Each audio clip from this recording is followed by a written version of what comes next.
सुप्रभात साथियों।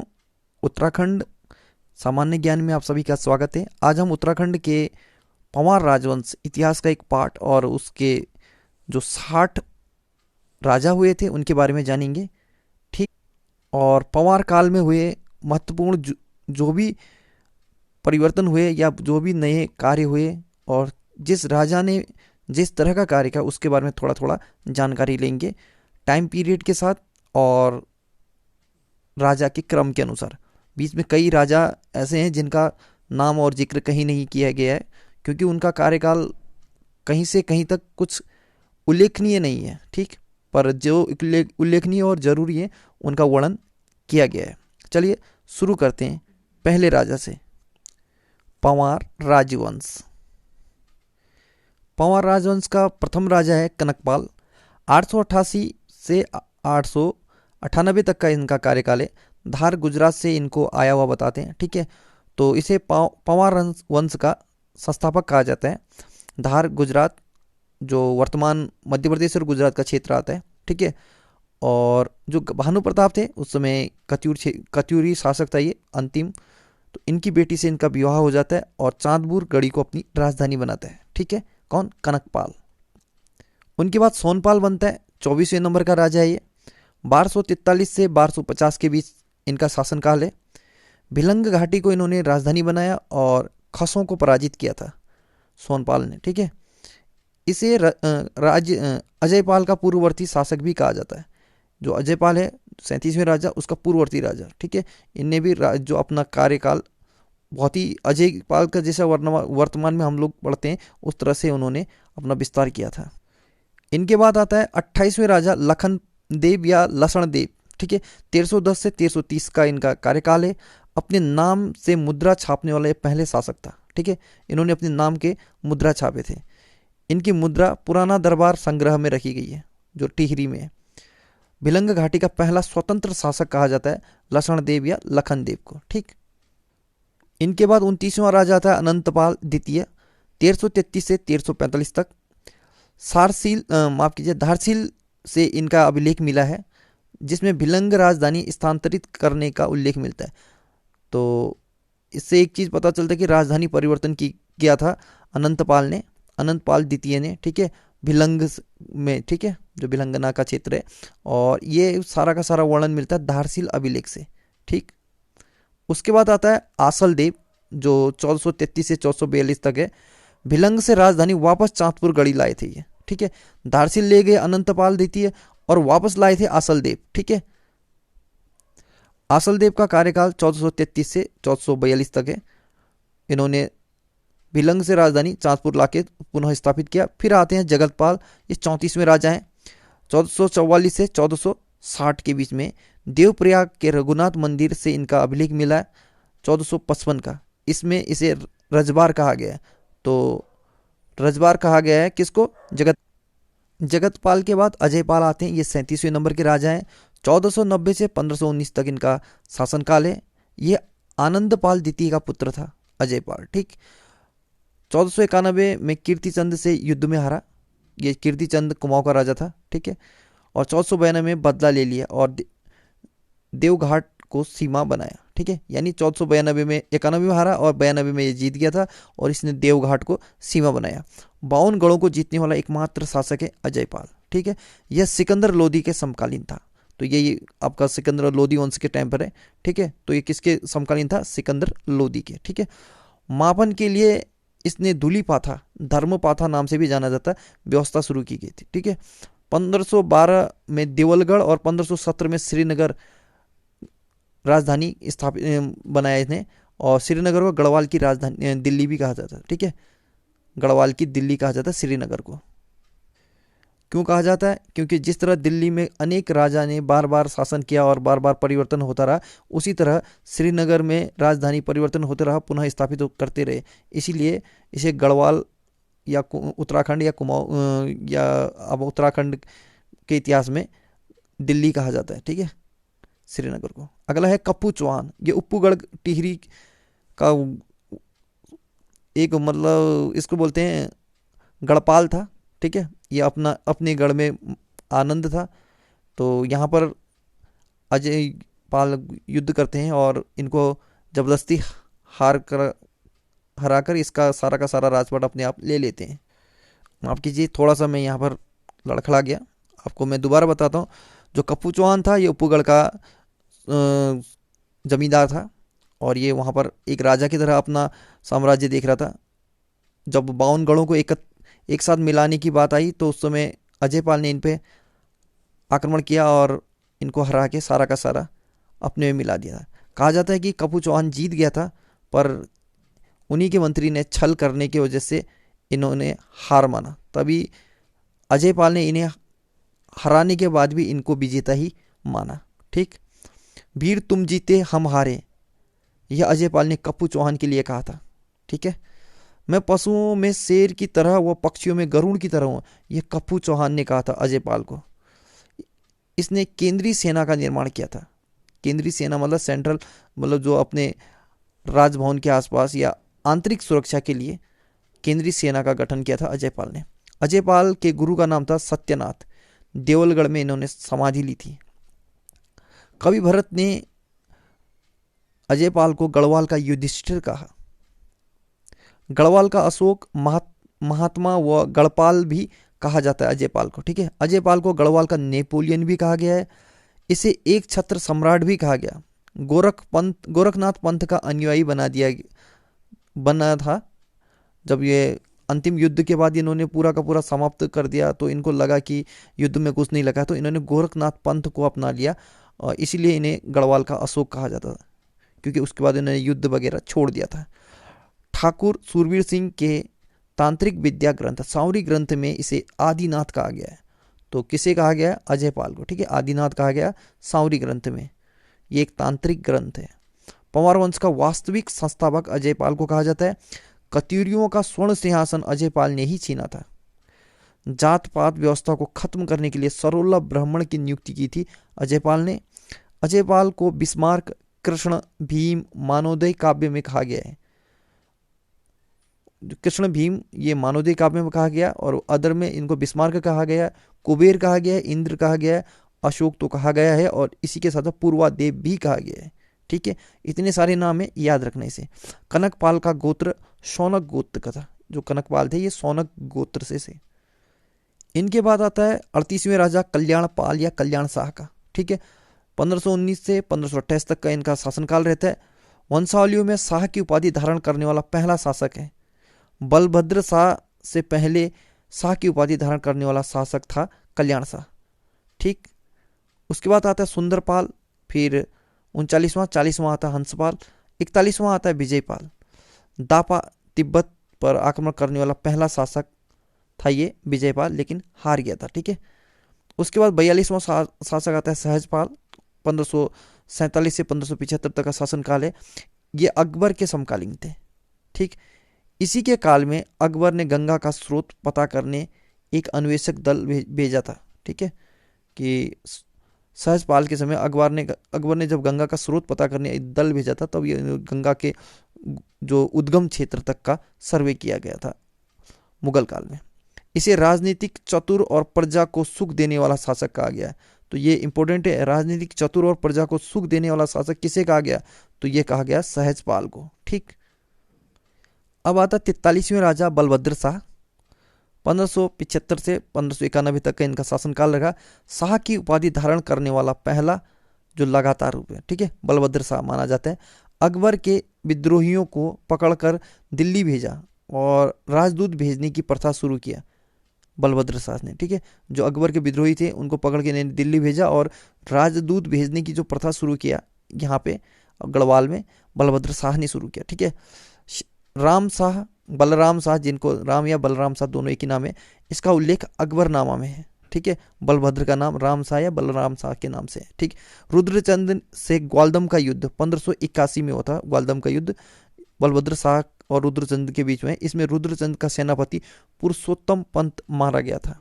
इसी युद्ध के बाद इसे बहादुर शाह की उपाधि धारण की इसने। मतलब इस युद्ध के बाद बलभद्र शाह ने बहादुर शाह की उपाधि धारण की। किस युद्ध का? ग्वालदम के युद्ध 1581 के बाद। ठीक है, इसकी तुलना भीमसेन से की जाती है। बलभद्र की तुलना भीमसेन से की जाती है। कवि देवराज द्वारा ये तुलना की गई। सर्वप्रथम चित्रशाला की नींव रखी थी बलभद्र शाह ने, ठीक है। तो याद रखना चित्रशाला की नींव किसने रखी? बलभद्र शाह ने। इनके बाद आता है 44वां राजा मानसा 1591 से 1611 तक। ये समकालीन थे रुद्रचंद और लक्ष्मी चंद के समय, ठीक है। तिब्बत पर विजय प्राप्त करने वाला पहला पंवार शासक था मानसा। काकवा मोर को पराजित किया था, ये तिब्बत का शासक था काकवा मोर, इसे पराजित करके तिब्बत में विजय प्राप्त की थी मानसा ने। मानसा ने 1000 स्वर्ण कलश लाया था दापा तिब्बत से, गोरी मठ में स्थापित किया इसे। लक्ष्मी चंद के साथ असफल आक्रमण श्यालबुंगा के किले से किया था, ठीक है। जो लक्ष्मी चंद कुमाऊं का राजा था, इन्हें लकड़ी विराल भी कहता है, इन्होंने 7 असफल आक्रमण किया था यहाँ पे शामशाह के समय, ठीक। 8वें जो 1604 में आक्रमण में गढ़वाल का सेनापति खतड़ सिंह मारा गया और कुमाऊं में खतड़वा त्योहार की शुरुआत की। तो 8वें समय अल्प जब इनको सफलता मिलती है लक्ष्मी चंद को, तो ये और वहाँ का सेनापति खतड़ सिंह मारा जाता, तो खुशी के मारे खतड़ उसके नाम से अपने विजय के उपलक्ष्य में खतड़वा त्यौहार भी मनाया जाता है। बेसिकली खतड़वा त्यौहार वर्तमान में भी मनाया जाता है, लेकिन ये गायों के त्यौहार के रूप में मनाया जाता है, इससे गायों और उनके सुख समृद्धि के लिए, ठीक है। जीतू बगड़वाल मानसा के समकालीन था, इसका दरबारी कवि था भरत, ठीक है। मानसा का दरबारी कवि कौन था? भरत। कवि भरत को जहांगीर ने ज्योतिक राय की उपाधि दी थी। तो ये याद रखना कि जहांगीर के समय मानसा था और कवि भरत को जहांगीर ने ज्योतिक राय की उपाधि दी थी। इसी ने पंवार काल के सबसे प्राचीन ग्रंथ मानवोदय काव्य संस्कृत भाषा में लिखी थी। किसने? कवि भरत ने, ठीक है। मानवोदय काव्य भरत कवि कहते हैं या कवि भरत बासी की। मानसा ने अलकनंदा नदी के तट पर मानपुर नगर बसाया। तो याद रखना मानपुर नगर मानसा ने बसाया, और किस नदी के तट पर? अलकनंदा नदी के तट पर। नंदी मानसा का सेनापति था, ये भी इंपॉर्टेंट है। मानसा का सेनापति का नाम नंदी। कालो सिंह भंडारी यानी कालो सिंह माधो सिंह भंडारी के पिता हैं, को मानसा ने स्वर्णिम विजेता की उपाधि दी थी। स्वर्णिम विजेता या स्वर्ण बाण, ठीक है। तो ये स्वर्ण बाण की उपाधि किसको मिली थी? कालो सिंह भंडारी को। ये जो माधो सिंह भंडारी उनके पिता थे और उन्हें मानसा ने दिया था, ठीक है। यूरोपियन यात्री विलियम फिंच 1608 से 1611 इसी के काल में आया था। कहा गढ़वाल का शासक सोने की थाली में खाता है, तो ये विलियम फिंच ने कहा है, ठीक है, जो यूरोपियन यात्री था। अब आता है श्याम शाह 1611 से 1631 तक का इनका कार्यकाल है। मुगलों या जहांगीर के से भेंट करने वाला पहला पंवार शासक, ठीक है। मुगलों से या जहांगीर के काल में का इनका समकालीन था, तो जहांगीर से इन्होंने सबसे पहले भेंट किया था, यानी मुगल राजा था जहांगीर, ठीक है। और आगरा में इन्होंने भेंट की 1621 में। जहांगीर ने इन्हें हाथी व घोड़े उपहार में दिए थे। किसे? श्याम शाह को, ठीक। ये बहुत बार क्वेश्चन में आ गया, श्याम शाह को जहांगीर ने भेंट दिए थे, ठीक। और तिरमल चंद को शरण दी थी। कुमाऊं से कोई आक्रमण नहीं, इन्होंने जो कुमाऊं का राजा तिरमल चंद था उसे शरण दी थी अपने यहाँ, लेकिन कुमाऊं के साथ इनका कोई आक्रमण नहीं है, ठीक है। उसके बाद इनके राजगुरु का नाम था शंकर देव, और शंकर देव का जो ग्रंथ था उनका नाम था वास्तु शिरोमणि, ठीक है। श्याम शाह को गढ़वाल का तुगलक, घमंडी राजा व बिलासी राजा कहा जाता है। तो याद रखना गढ़वाल का तुगलक श्याम शाह, घमंडी राजा श्याम शाह, बिलासी राजा श्याम शाह, और इसे कुमाऊं का तुगलक देवी चंद को कहते हैं, ठीक है। जेसुएट पादरी एंतोनियो दे अंद्रोदे का आगमन 1624 में होता है। जेसुएट पादरी था, ये पादरी था एंतोनियो दे अंद्रोदे। ये थोड़ा सा अजीब सा नाम है, प्रोनाउंसिएशन में थोड़ा सा मिस्टेक हो रहा है, कोई नहीं, आप भी पढ़ सकते हैं, थोड़ा याद रखना, ठीक है। जेसुएट पादरी है एंतोनियो दे अंद्रोदे। इनका आगमन होता 1624 में, और महिपति शाह द्वारा केशोराय मठ की स्थापना 1625 में किया गया था। इनकी मृत्यु अलकनंदा नदी में डूबने से हुई थी। श्याम शाह की किसमें? अलकनंदा नदी में डूबने से हुई थी, ठीक है। इसके समय में सती प्रथा का प्रचलन था और 60 रानियां सती हुई थी। तो श्याम शाह के मृत्यु के बाद उनके 60 रानियां क्या हुई थी? सती हुई थी। दाह संस्कार में उपस्थित पादरी अजोवेदो थे, ठीक है। जब इनका दाह संस्कार हो रहा था श्यामसा का, तो उस समय उपस्थित थे पादरी अजय वेदो। अब आता 46वां राजा महिपति शाह। 1631 से 1635 तक इनका कार्यकाल था। प्रमुख सेनापति थे लोधी रिखोला, गढ़वाल का रखवाला कहते थे इन्हें, माधो सिंह भंडारी, ये गर्भभंजक, और बनवारी दास, ये तीनों के तीनों इनके महत्वपूर्ण, बहुत ही सूरवीर सेनापति थे। लोधी रिखोला के साथ दापा पर विजय प्राप्ति की, पुनः माधो सिंह भंडारी को भेजा। इसी के काल में माधो सिंह भंडारी ने मलेथा की गूल का निर्माण किया, ठीक है। रोटी सूची प्रथा की शुरुआत की, और महिपति शाह को गर्भभंजन की भी कहा जाता है। देखो, गर्भभंजक माधो सिंह भंडारी और गर्भभंजन ये महिपति शाह, तो ये याद रखना, बहुत छोटे सा माइनर सा चेंजिंग है। मौलाराम ने कहा था महाप्रचंड भुजदंड, किसको? महिपति शाह को। मुगल लेखकों ने कहा था अक्खड़ राजा, महिपति शाह को कहा गया। नागा साधुओं की हत्या करवाई थी महिपति शाह ने, और कुमाऊं युद्ध में बलिदान दिया था महिपति शाह ने, ठीक है। जबरदस्ती इस युद्ध में गए थे, और उसमें जबरदस्ती अपने को मारने के लिए, अपने को प्रहार करने के लिए कहा, और कहते ना कि बलिदान देना चाहते थे। जब इनको प्रायश्चित हुआ कि मैंने गलती की है नागा साधुओं की हत्या करा के। इनके बाद पृथ्वीपति शाह 1635 से 1664 तक इनका शासनकाल रहता है। ये अल्पवयस्क होते हैं।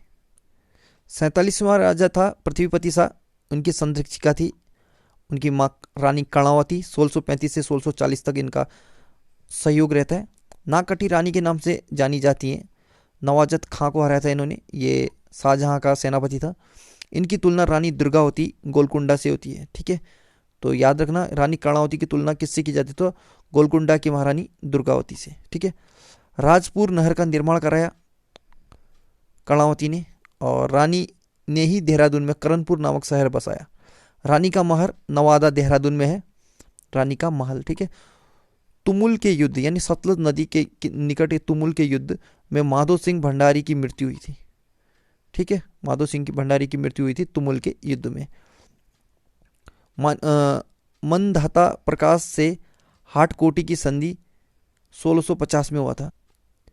इसी के काल में गढ़वाली चित्रकला की शुरुआत हुई, ठीक है। यानी पृथ्वीपति के शासनकाल और रानी कर्णावती के शासनकाल में ही गढ़वाली चित्रकला की शुरुआत हुई। इसकी द्वितीय राजधानी थी राजगढ़ी, और शासक थे दिलीप शाह द्वितीय राजधानी में, ठीक है। शाहजहां ने खलीतुल्लाह के नेतृत्व में आक्रमण करवाया 1655 में। पृथ्वीपति शाह ने मुगल शहजादे सुलेमान शिकोह को शरण दी, और 1658 का समय था ये। मेदिनी शाह को देश निकाला दिया क्योंकि इसने विश्वासघात किया था। सुलेमान शिकोह को औरंगजेब को सुपुर्द करने के लिए मेदिनी शाह ने सहयोग किया था, इसीलिए पृथ्वीपति शाह ने अपने पुत्र मेदिनी शाह को देश निकाला दे दिया था। इनके बाद फतेहपति शाह इनका पोता होता है, 48वां राजा बनता है। 1664 से 1716 तक इनका राज्यकाल है। इनकी संरक्षिका बनती है महारानी कटौची। नागपंथ के अनुयायी थे, ठीक है, फतेह शाह। मदीराम द्वारा इनकी तुलना शिवाजी से की है, तो याद रखना कि फतेह शाह की तुलना किससे की है? शिवाजी से। और किसने की? मतीराम ने। गढ़वाल का स्वर्ण काल भी कहा जाता फतेह शाह के काल को। फतेह शाह की रचना कवि भूषण ने की। फतेह शाह की रचना कवि भूषण ने की। सील का सागर, हिंदुओं का रक्षक, उदंडों को दंड देने वाला शासक, ये फतेह शाह की उपाधि हैं। दरबार में नवरत्न थे फतेह शाह के। प्रसिद्ध चित्रकार केहर दास व श्यामदास फतेह शाह के दरबार में थे। ये उद्योग चंद ने बधाणगढ़ जीता, इसने बेजनाथ जीता 1710 में। तो उद्योग चंद के समकालीन थे। उद्योग चंद ने बधाणगढ़ में आक्रमण किया और वो जीत लिया, और फतेह शाह ने फिर पुनः आक्रमण करके बेजनाथ जीत लिया 1710 में, ठीक। तो वो दोनों हिसाब किताब बराबर कर दिया। सिरमौर के राजा मेदिनी प्रकाश को पराजित कर वहाँ के डाकुओं का दमन किया फतेह शाह ने, और बैराटगढ़ और कालीसीगढ़ जीता था फतेह प्रकाश ने, ठीक है। 1688 में पाउंटा, इसे आजकल पाउंटा साहिब कहते हैं, देहरादून के पास के समीप भंगाड़ी का युद्ध हुआ था, जिसमें गुरु गोविंद सिंह द्वारा विचित्र नाटक में उल्लेख किया गया है। तो ये जो भंगाड़ी का युद्ध था गुरु गोविंद सिंह और इनके बीच हुआ था 1688 में, और गुरु गोविंद सिंह की एक ग्रंथ है विचित्र नाटक, उसमें उल्लेख किया गया है। ठीक है, भंगाड़ी का युद्ध। और ये पाउंटा साहिब यमुना नदी के किनारे स्थित है, देहरादून में। गुरु रामराय को 3 गांव खुड़बुड़ा, राजपुर और चामासारी भेंट किया था फतेह शाह ने। ठीक है, इनकी अष्टकोणीय मुद्रा मिली है। तो याद रखना, जो अष्टकोणीय मुद्रा है पंवार वंश का, वो किसके मिले? फतेह शाह के। ठीक है, इनके कुछ ग्रंथ हैं। फतेह शाह, इसे रतन कवि ने लिखा है, जिसे क्षेमराज कहते हैं। फतेह प्रकाश, यह कवि भूषण ने लिखा है। वृत्त विचार, कविराज सुखदेव मिश्रा ने लिखा है। फतेह शाह, यशोवर्मन रामचंद्र ने लिखा है। रसराज ग्रंथ व वृत्त कौमुदी, ये छंदसार पिंगल है, मतीराम ने लिखा है। फतेह शाह कर्ण, ये जटाधर और या जटाशंकर ने लिखा है। ठीक है, फतेह शाह कर्ण। ठीक है, उसके बाद 49वां राजा बना उपेंद्र शाह 1716 में। बगवाल दीपावली के दिन मृत्यु हो गया था इन्हें। ठीक है, टिहरी राज्य अभिलेखा अनुसार इनके बारे में बताया गया है कि जो दीपावली के दिन इनकी मृत्यु हुई थी उपेंद्र शाह की। फिर आता है 50वां राजा दिलीप शाह 1716 से 1717 तक। 1 साल के कार्यकाल में ये क्लोज हो जाते हैं। उसके बाद आता है 51वां राजा प्रदीप शाह 1717 से 1772। पिता दिलीप शाह, माता कनक देई इनकी संरक्षिका बनती है। कल्याण चंद चतुर्थ की सहायता की है इन्होंने। ठीक है, प्रदीप शाह ने 1743-44 में, जब रोहिल्ला आक्रमण हुआ था। गढ़वाल पर रोहिल्ला आक्रमण 1757 में और 1770 तक दून पर कब्जा हो गया था। ठीक है, रोहिल्लों ने बहुत लूटपाट मचाया और यहाँ पर दून में भी कब्जा कर लिया। इनका मंत्री था चंद्रमणि डंगवाल, जो श्रीनगर का मंगलेश्वर मंदिर, श्रीनगर का मंगलेश्वर मंदिर बनाया गया इनके द्वारा। और इनके दरबारी कवि थे मेधाकर शर्मा, रचना था इनका रामायण प्रदीप। ज्योतिष थे जयदेव बहुगुणा, राजधानी नवादा से धामूवाला लाया था इन्होंने। ठीक, प्रदीप शाह ने मोनाशाही तिमासा नामक मुद्रा चलाया था। मोनाशाही तिमसा। ठीक है, मोनाशाही तिमसा नामक एक मुद्रा चलाया था। एक सिक्का लखनऊ संग्रहालय में अभी भी संरक्षित है। इनका मृत्यु हुआ था लकवाग्रस्त होने से। तो प्रदीप शाह की मृत्यु होती है लकवाग्रस्त होने से। अब आता है ललित शाह, 52वां राजा 1772 से 1780 तक। सिखों के आक्रमण यानी 1775 से 1778 तक इनका देखा था, इन्हीं के काल में हुआ था। हर्षदेव जोशी ने कुमाऊं पर आक्रमण करने के लिए आमंत्रित किया था ललित शाह को। ठीक, बगवाली पोखर के युद्ध में मोहन चंद को हराया था 1789 में, माफ कीजिए 79 में। प्रद्युम्न शाह को दीपचंद का दत्तक पुत्र बनाकर कुमाऊं का राजा बनाया था। ठीक है, दीपचंद कुमाऊं का राजा था और उसका दत्तक पुत्र बना दिया प्रद्युम्न चंद को। ठीक है, प्रद्युम्न शाह को, और प्रद्युम्न चंद के नाम से वो गद्दी पर बैठा। 1780 में धाम मलेरिया से दुलड़ी नामक स्थान पर मृत्यु हुई। यानी जो ललित शाह थे, इनको मलेरिया से इनकी मृत्यु हुई 1780 में, जब वो यहाँ से वापस जा रहा था। पुत्र जयकीरत शाह थे, प्रद्युम्न शाह थे, पराक्रम शाह और प्रीतम शाह, 4 पुत्र थे। ललित शाह के बाद गढ़वाल के राजा 53वें नंबर के जयकीरत शाह बनते हैं और 1780 से 86 तक इनका कार्यकाल रहता है। समकालीन थे कुमाऊं का राजा प्रद्युम्न चंद। मंत्री थे कृपाराम डोभाल। गढ़वाल पर सिखों का आक्रमण राखी कर की शुरुआत किया था जयकीरत शाह ने। ठीक है, इसी समय सिखों को देने के लिए ये राखी कर शुरू किया था। मोलाराम को 60 गांव दान दिए थे इन्होंने। ठीक है, 1785 में कपरोली के युद्ध में प्रद्युम्न चंद और पराक्रम शाह को हराया। जगत प्रकाश सिरमौर का राजा बना। ठीक है, कपरोली का युद्ध दोनों के बीच में हुआ, कुमाऊं के राजा और गढ़वाल के राजा के। ठीक है, कुमाऊं का तो ये था प्रद्युम्न चंद और गढ़वाल में था जयकीरत शाह। ठीक, 1785 ईस्वी में हर्षदेव जोशी का देवलगढ़ और श्रीनगर पर आक्रमण, जोशियाणी कांड। और इसी का कभी कभी ये क्वेश्चन उल्टा बन जाएगा, तो जोशियाणी कांड तो ये 1785 में हुआ था। ठीक है, और जोशियाणी कांड के तहत श्रीनगर पर आक्रमण किया था हर्षदेव जोशी ने। ठीक है, रघुनाथ मंदिर देवप्रयाग में इनकी मृत्यु हुई थी। किसकी? जयकीरत शाह की। 54वें राजा प्रद्युम्न शाह 1786 से 1804 तक। गढ़वाल और कुमाऊं दोनों जगह शासन करने वाला शासक था प्रद्युम्न शाह। चरित्रहीन राजकुमार पराक्रम शाह को कहते हैं। गोरखों से लंगूरगढ़ की संधि 1791 की थी प्रद्युमन शाह ने। 1795 में भीषण अकाल पड़ा था, इसे इक्यावनी बावनी की अकाल कहते हैं। ठीक है, इसे मतलब जैसे आज भी गढ़वाल क्षेत्र में अकाल को इक्यावनी बावनी कहते हैं। ठीक है, तो ये भीषण अकाल पड़ा था 1795 के समय में, संवत 51-52 के समय टाइम में। ठीक है, मौलाराम ने दंपति का चित्र बनाया था। खुड़बुड़ा के युद्ध में 14 मई 1804 में ये वीरगति को प्राप्त हुए थे।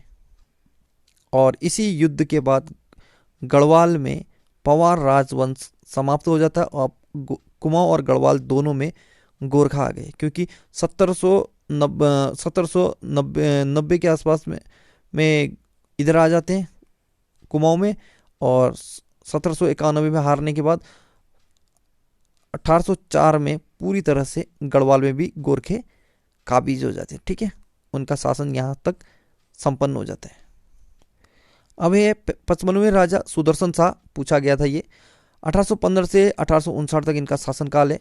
टिहरी रियासत की स्थापना किया था इन्होंने, सुदर्शन शाह ने 28 दिसंबर 1815 को।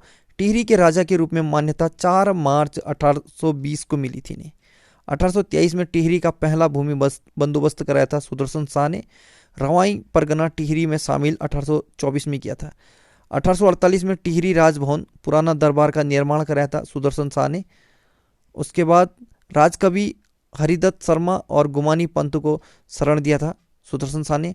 चित्रकार थे इनके समय में चेतू और मणकू। 1828 में 7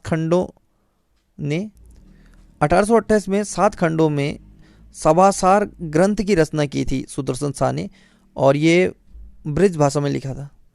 और इसका जो लिखते हैं ये, तो अपने लिखित ग्रंथ में अपना सूरत कवि नाम से हस्ताक्षर करते हैं। कहने का मतलब कि जो भी ग्रंथ लिखते हैं सुदर्शन शाह सूरत कवि के नाम से लिखते हैं। ठीक है, तो याद रखना सभासार ग्रंथ सूरत कवि ने यानी सुदर्शन शाह ने ब्रिज भाषा में लिखा है।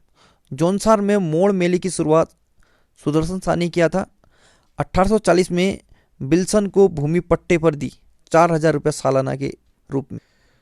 1859 से 1871 तक 56वां राजा भवानी शाह हुए अंग्रेजों या रेमजे की सहायता से, और ये पहले राजा थे जो अंग्रेजों की सहायता से गद्दी में बैठे थे। बहुत ही शांत, सरल और कोमल हृदय के थे, तो इनके अपनों ने ही लूट खसोट करना शुरू कर दिया था, तो अंग्रेजों के सहयोग से ये राजा बन पाए थे। ठीक है, राज्याभिषेक हुआ था 15 अक्टूबर 1859 को, और 1861 में रेमजे ने 12 आना बीसी भूमि बंदोबस्त लागू की। तो याद रखना हेनरी रेमजे कुमाऊं का बेताज बादशाह, इन्होंने 12 आना बीसी भूमि बंदोबस्त लागू किया था 1861 में। देवप्रयाग में संस्कृत हिंदी पाठशाला खोली 1862 में भवानी शाह के समय, और 12 आना बीसी भूमि बंदोबस्त व्यवस्था भी भवानी शाह के समय ही लागू किया गया था। अब आता है 57वां राजा प्रताप शाह 1881 से 1886। तो भिलंगना के तट पर राज्याभिषेक किया इन्होंने प्रताप शाह ने। टिहरी में प्रताप प्रिंटिंग प्रेस की स्थापना की थी। अंग्रेजी स्कूल यानी फर्स्ट अंग्रेजी स्कूल खोला था प्रताप शाह ने 1883 में। Pratap Shah junior high school की स्थापना की थी प्रताप शाह ने, और टिहरी में पुलिस विभाग की स्थापना भी प्रताप शाह ने किया था। ठीक है, उसके बाद आता है टिहरी में खैण पाला व बिशाह प्रथा का अंत किया था। टिहरी मसूरी श्रीनगर के बीच मोटर मार्ग बनाया था प्रताप शाह ने। प्रतापनगर जो पुराना डांग धार था उसको मॉडिफाई करके यानी उसका निर्माण करके प्रतापनगर की स्थापना की 1877 में।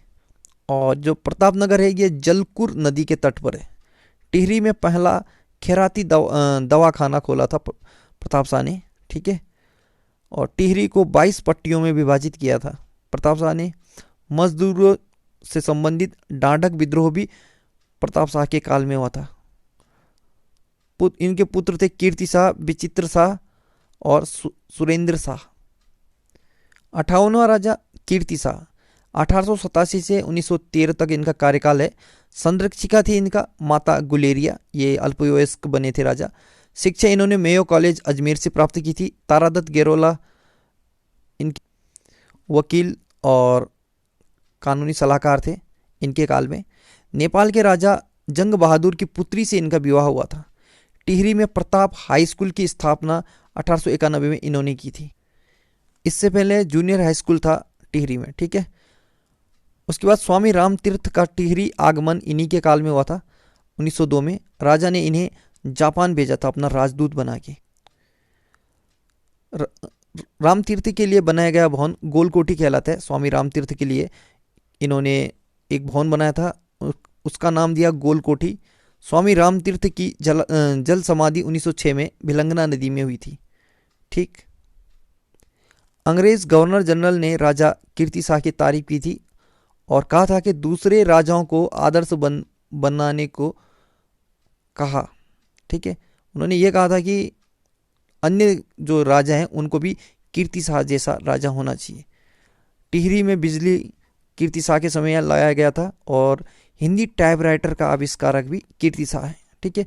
कीर्तिनगर की स्थापना की थी उन्होंने 1894 में। टिहरी में किसान कल्याण बैंक की स्थापना भी कीर्ति शाह ने की थी और टिहरी में वैद्यशाला का निर्माण भी किया था, ठीक है। कीर्ति शाह ने टिहरी में घंटा घर का निर्माण किया था जो 110 मीटर ऊंचा था। 1897 में घंटा घर का स्थापना किया टिहरी में। टिहरी में पहले मदरसे की स्थापना भी इन्हीं के काल में हुआ था, कीर्ति शाह के। पीडब्ल्यूडी विभाग की स्थापना कीर्ति शाह के समय हुआ था। सीएसआई यानी सीएसआई की उपाधि प्राप्त करने वाले राजा थे कीर्ति शाह 1898 में। इंग्लैंड में 11 तोपों की सलामी दी थी 1900 में इनको, ठीक है। कीर्ति शाह को 11 तोपों की सलामी दी थी इंग्लैंड में। नाइट कमांडर की उपाधि 1901 में दी गई कीर्ति शाह को। हिबेट संस्कृत पाठशाला की स्थापना 1909 में की थी कीर्ति शाह ने। टिहरी में महिला अस्पताल जच्चा बच्चा केंद्र की स्थापना कीर्ति शाह ने की थी। कन्या विक्रय के विरुद्ध कानून बनाया था कीर्ति शाह ने। बड़ा बेगार प्रथा समाप्त की थी और इंपीरियल सफरमैन नामक सेना बनाई थी। तो याद रखना कीर्ति शाह ने कौन सी सेना बनाई थी? इंपीरियल सफरमैन नामक सेना बनाई थी। कैम्पबेल बोर्डिंग हाउस की स्थापना 1907 में। कैम्पबेल बोला कीर्ति शाह जैसा राजा भारत में नहीं देखा। जो कैम्पबेल था उसमें जो बोर्ड राजा मतलब यहाँ पर गवर्नर जनरल, तो कैम्पबेल ने ही कहा था कि कीर्ति शाह जैसा राजा भारत में कहीं नहीं देखा और उन्हीं के द्वारा टिहरी में कैम्पबेल बोर्डिंग हाउस की स्थापना की थी 1907 में। भक्त दर्शन ने भी इन्हें राजर्षि का, किसको? कीर्ति शाह को, ठीक है। भक्त दर्शन आप जानते हो बहुत बड़े इतिहासकार हैं, लेखक हैं। इन्हें पंवार वंश का महर्षि भी कहा जाता है। राजर्षि और महर्षि कीर्ति शाह। नवरात्रों में झोटा मारने की प्रथा समाप्ति की और अकबर से तुलना की जाती है। यानी आपको टिहरी का अकबर को या गढ़वाल का अकबर को या पंवार वंश का अकबर को, तो वो सारे के सारे कीर्ति शाह के समय, क्योंकि इन्होंने ऐसे कार्य किए जो वास्तव में सराहनीय है। अब है 59वें राजा नरेंद्र शाह 1913 से 1946 तक। तो 1913 से 46 तक का इनका शासनकाल है। इनकी भी संरक्षिका थी राजमाता नेपालिया, ठीक है। नरेंद्र शाह की संरक्षिका कौन थी? राजमाता नेपालिया। टिहरी में प्रथम जनगणना 1921 में कराई थी नरेंद्र शाह ने और टिहरी का अंतिम भूमि बंदोबस्त 1924 में नरेंद्र शाह के ही काल में हुई थी। राजधानी नरेंद्र नगर स्थापित किया था 1925 में। प्रताप इंटरमीडिएट कॉलेज की स्थापना, यानी प्रताप इंटरमीडिएट कॉलेज की स्थापना नरेंद्र शाह ने की थी, ठीक। 30 मई 1930 को तिलाड़ी कांड, जो उत्तरकाशी और यमुना नदी के तट पर उत्तरकाशी और टिहरी के बीच में जो सीमा रेखा है वहीं पे पड़ता है, वहाँ हुआ था। तो ये 30 मई को तिलाड़ी कांड हुआ था, ठीक है। दीवान चक्रधर जुयाल ने, जिसे उत्तराखंड का जनरल डायर कहते हैं, इन्होंने गोली चलाई थी इसमें। टिहरी हाईकोर्ट की स्थापना इन्होंने किया था, यानी नरेंद्र शाह ने 1938 में। टिहरी प्रजामंडल की स्थापना 23 जनवरी 1939 को देहरादून में की गई थी और टिहरी में कन्या पाठशाला 1942 में स्थापित की थी नरेंद्र शाह के कार्यकाल में। बनारस हिंदू विश्वविद्यालय को 1 लाख रुपए दान दिए थे कीर्ति शाह की जो वो थी ना स्मृति में। तो 1933 से इन्होंने देना शुरू किया था नरेंद्र शाह ने, ठीक है। टिहरी में डोरी पैमाइश भू व्यवस्था नरेंद्र शाह ने शुरू किया। ठीक है, 1 लाख रुपए किसको देने की, अनुदान देने का वादा किया था, तो ये बनारस हिंदू विश्वविद्यालय को। और किस लिए? कीर्ति शाह की स्मृति में। ठीक है, डोरी पैमाइश व्यवस्था ये भी लागू की थी टिहरी में, और ये नरेंद्र शाह का कार्य था। अब आता है 60वें राजा, अंतिम राजा, और इनका नाम है मानवेंद्र शाह। 1946 से 1949 तक इनका कार्यकाल रहा। इनकी माता थी इंदुमती, और अंतिम पंवार शासक। इनका राज्याभिषेक हुआ था 5 अक्टूबर 1946 को।